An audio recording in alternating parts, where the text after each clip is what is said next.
ఉద్యమంలో భాగంగా తునిలో రైలు దగ్ధం జరిగిందని, ఆ దగ్ధం కేసులో కాపు నాయకుడైన ఉద్యమకారుడైనటువంటి ముద్రగడ పద్మనాభం గారితో పాటు మరొక 40 మందిని కేసులో పెట్టడం, దాని మీద సమగ్రమైన విచారణ జరిగిన తరువాత సాక్ష్యాధారాలు లేనందువల్ల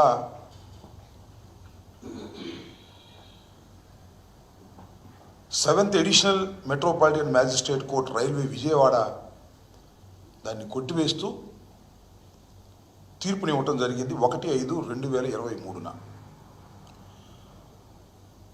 దీన్ని మళ్ళా లోయర్ కోర్టులో కొట్టేస్తే దీన్ని హైకోర్టుకు అప్లై చేయాలని, అప్పీల్ చేయాలని నిర్ణయిస్తూ ప్రభుత్వం ఈ జీవోని రిలీజ్ చేసింది. జీవో RT నెంబర్ 852 నిన్నే ఇది రిలీజ్ చేయడం జరిగింది. నేను ఇక్కడ ఈ ప్రభుత్వాన్ని, కూటమి ప్రభుత్వాన్ని, ముఖ్యంగా చంద్రబాబు నాయుడు గారిని సూటిగా ఒకటి ప్రశ్నించదలుచుకున్నా. ఎందుకు మీకు కాపు ఉద్యమం మీద కోపం, కాపు కులం మీద కోపం, ముద్రగడ పద్మనాభం గారి మీద ఎందుకు మీకు కోపం? ఒక్కసారి వెనుక నేపథ్యంలోకి వెళ్తే నారా చంద్రబాబు నాయుడు గారు 2014లో కొల్లలుగా ఇచ్చిన హామీల్లో ఒకటి కాపుల్ని బీసీలో చేరుస్తానని. చిరకాల కోరిక, మాకు సెంటిమెంట్ అది.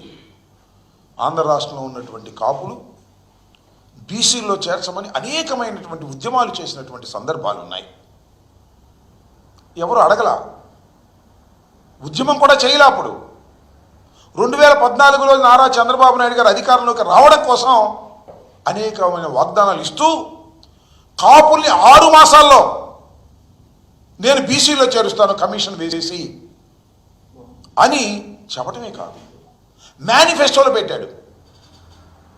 ఆయన వచ్చి సంవత్సరంన్నరైనా కమిషన్ కూడా వేయలేదు. వేయకపోతే ముద్రగడ పద్మనాభం గారు ఉద్యమం చేశారు, కాపులందరినీ సమీకరించారు. ఆ ఉద్యమాల్లో కులం కాబట్టి ఎవరైనా ఒకటి మాత్రం వాస్తవం, పుట్టిన ఊరు, పుట్టిన కులం, తల్లి తండ్రి, వీళ్ళ మీద ఒక ప్రేమ, సెంటిమెంట్ ఉంటుంది. కాపుల్ని బీసీలో చేరుస్తానని చెప్పినటువంటి చంద్రబాబు నాయుడు గారు నెరవేర్చకపోతే ముద్రగడ పద్మనాభం గారు దాని ఉద్యమానికి పిలుపునిస్తే మేము ఏ పార్టీల్లో ఉన్నా మేమందరం కూడా పాల్గొన్నాం, ఫైట్ చేశాం. అయినా చంద్రబాబు నాయుడు గారు చేయలేదు, అది వేరే అంశం.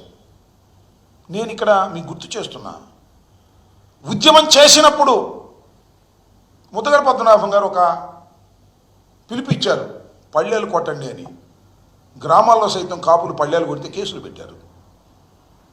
తుని బహిరంగ సభకు పిలుపునిస్తే ఇక్కడ నుంచి బయలుదేరి వెళ్తుంటే వారి మీద నోట్ చేసుకుని కేసులు పెట్టారు చంద్రబాబు నాయుడు గారి ప్రభుత్వంలో.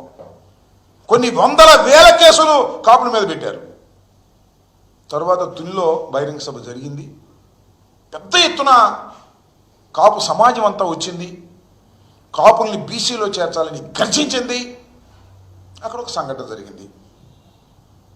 రత్నాచల్ ఎక్స్ప్రెస్ ఆ బహిరంగ సభకు దగ్గరలోనే ఉన్న ట్రాక్ మీద కాలిపోయింది, దహనం అయింది.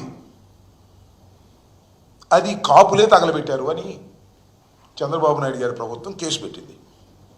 ముద్రగడ పద్మనాభం గారి మీద కేసు పెట్టింది. ఆయన కాక 40 మంది మీద కేసు పెట్టింది.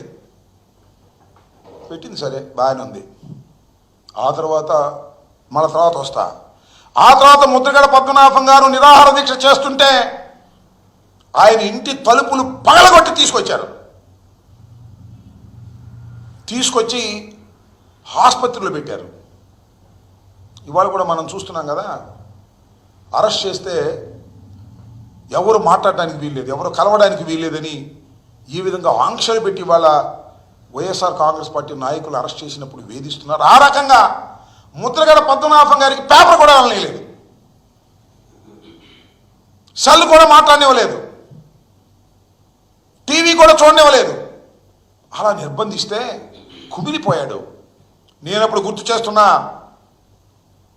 హోటల్ హయత్ హైదరాబాద్లో ముద్రగడ పద్మనాభం గారిని ఇలా చేయటం తప్పు అని దాసరి నారాయణరావు గారు, చిరంజీవి గారు, దాసరి నారాయణరావు గారు చనిపోయి ఉన్నారు, చిరంజీవి గారు, బొత్స సత్యనారాయణ గారు, రామచంద్రయ్య గారు, ఇవాళ టీడీపీలో ఉన్నాడు, రామచంద్రయ్య గారు, తోట చంద్రశేఖర్ గారు, కాపులకు సంబంధించి ఇంకా చాలామంది ఉన్నారు, పేర్లు నాకైతే గుర్తు రావడం లేదు. కానీ మేమందరం కలిసి సమావేశమై బయటకు వచ్చిన తర్వాత చిరంజీవి గారును మన దాసనారాయణ గారు ఒకే ఒక్క మాట చెప్పాడు, వంగవీటి మోహన్ రంగారావు గారిని కోల్పోయాం, కానీ ముద్రగడ పద్మనాభం గారిని కోల్పోవడానికి మేము సిద్ధంగా లేవు, ఖబర్దార్ అని వార్నింగ్ ఇచ్చారు. చిరంజీవి గారు, దాసనారాయణరావు గారు కూడా ఇద్దరు కలిసి ఇచ్చారు. ఒకసారి చూసుకోండి యూట్యూబ్లోకి వెళ్ళి. ఆ తర్వాత ముద్రగడ పద్మనాభం గారిని స్లోగా వదిలేశారు.